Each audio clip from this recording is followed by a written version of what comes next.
अंमलबजावणी, किमान वेतन कायदा अंमलबजावणी, शेती कामगार संघटनेचा कोण म्हणते देत नाही, कोण म्हणते देत नाही.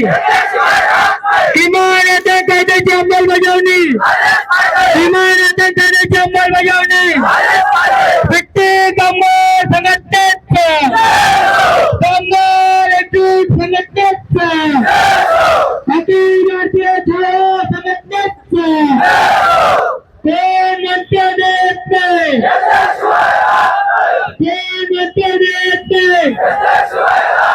लढेंगे, लढेंगे, लढेंगे. पिट्टी कामगार संघटनेचा, पिट्टी कामगार संघटनेचा कोण म्हणते देत नाही, कोण म्हणते देत नाही.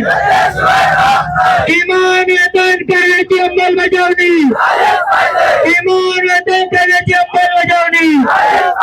छत्रपती शिवाजी महाराज की, धर्मवीर संभाजी महाराज की, डॉक्टर बाबासाहेब आंबेडकरांचा, पिट्टी कामगार संघटनेचा. काय काय मागण्या आहेत त्यावर आज तुम्ही आंदोलन करताय? आपल्या संभाजीनगरमध्ये पिट्टी इंजिनिअरिंग लिमिटेड नावाची हा जो कारखाना आहे लिंबे जळगावला आहे. या कारखान्यामध्ये जवळपास 1,500 कामगार काम करतात. त्यापैकी कंपनीच्या रोलवर कायमस्वरूपीचे कामगार हे 250 कामगार आहेत. त्या कारखान्यामध्ये जवळजवळ 6 वर्षापासून किमान वेतनाची अंमलबजावणी तिथं होत नाही आहे. तिथं ओव्हरटाईम कायद्याप्रमाणे दिल्या जात नाही आहे. कामगाराची तिथं अक्षरशः पिळवणूक केल्या जाते. त्यांना 12-12 तास तिथं थांबून जबरदस्तीने काम करून घेतलं जातं. अशा ह्या कारखान्यामध्ये अनेक समस्या आहेत.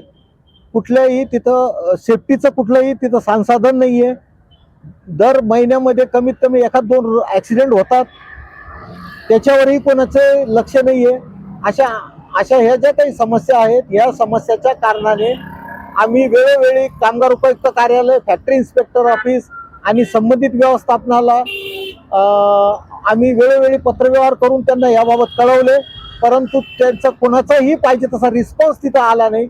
या कारणासाठी आज इथे कलेक्टर ऑफिस समोर आम्ही 1 दिवसाचे जे धरणे आंदोलन हे करत आहोत. या माध्यमातून कलेक्टर साहेबाला आमची जी काही मागणी आहे ती मागणी अशी आहे की त्यांच्या स्तरावर एक लेबर कमिशनरचा प्रतिनिधी, फॅक्टरी इन्स्पेक्टरचा प्रतिनिधी, पोलीस डिपार्टमेंटचा प्रतिनिधी आणि संबंधित व्यवस्थापन यांची एक संयुक्त बैठक त्यांनी लावावी व कामगारांना त्याच्यातून कसा न्याय मिळेल यासाठी त्यांनी पुढाकार घ्यावा. ही मागणी आज जिल्हाधिकारी साहेबांना आजच्या धरणे आंदोलनाच्या माध्यमातून आहे, जे की आम्ही आता इथून गेल्यानंतर त्यांच्याशी करणार आहे. जर ही मागणी मान्य झाली नाही तर याच्यानंतरचा जो पुढचं आंदोलन अतितीव्र केलं जाईल आणि त्या आंदोलनातला जो एक मोठा भाग म्हणून क्रांती चौक जिल्हाधिकारी कार्यालय येथे हे सगळे कामगार त्यांच्या कुटुंबासह, लेकरा बाळासह आणि बाकीचे जे काही MIDCतले आमच्या जे काही संघटनेचे कामगार आहेत ते सगळे संयुक्त पद्धतीने एक भव्य मोर्चा काढण्यात येणार आहे आणि तो लेकरा बाळासहित इथं जिल्हाधिकारी कार्यालयावर असणार आहे. माझं नाव जगदीश शिवराळे, अखिल भारतीय छावा श्रमिक संघटना सचिव. तेव्हापासून त्यांना ते धमक्या देणे, कामगारांना बोलवणे, तसंच संबंधित पोलीस स्टेशनला तक्रारी पण केलेल्या आहे, पण त्याचेही ते पुढं काही त्याचं होत. सर्वप्रथम तर मुलांचे 12 घंटे ड्युटी लावत आहेत कंपनीमध्ये आणि जबरदस्ती ओव्हर टाईमला थांबवत आहेत. म्हणजे एखादा ऑपरेटर रिलेवर जर नाही आला तर त्याला 12 घंटे 16 घंटे असं त्याला थांबवत आहेत आणि सिंगल ओव्हर टाईम आहे पोरांना. 70 रुपये 60 रुपये तासाने ओव्हर टाईम देतात आणि किमान वेतन जे कायद्याच्या चौकटीत बसतात ते तेवढं वेतन नाही पोरांना. 12,000 13,000 कॉन्ट्रॅक्ट बेसला जेवढं पगार आहे तेवढं अनरोल पोरांना पण पगार देतात. 5-5 10 वर्ष झालं पोरांना तिथं जॉब करतायत आणि परमनंट कोणीच नाही तिथं. आता काय माग आहे तुमची?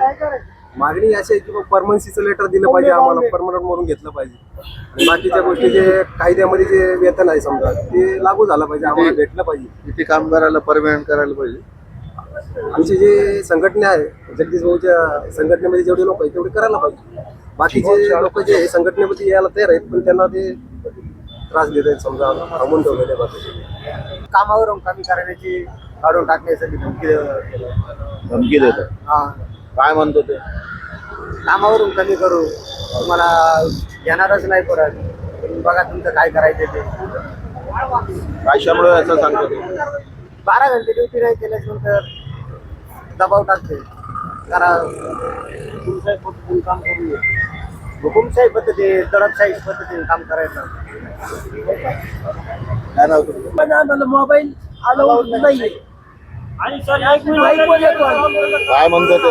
मोबाईल आतमध्ये नाही मोबाईल आतमध्ये आणायला परवानगी नाही म्हणून बोलतायत. आणि दुसऱ्यांना आहे.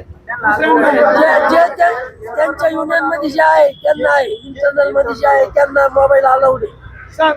आम्ही 30 ते 40 सपोर्ट करताय या युनियन तोडणे बघतात ते त्यांनी इंटरनल युनियन लावलेली यात जे काही कामगार आहे ते कामगार मोबाईल त्यांना अलाउड आहे आणि अलाउड असताना ते व्यवस्थापनासमोर मोबाईलवर बोलतात. त्याच्यावर कुठली ऍक्शन घेतली नाही.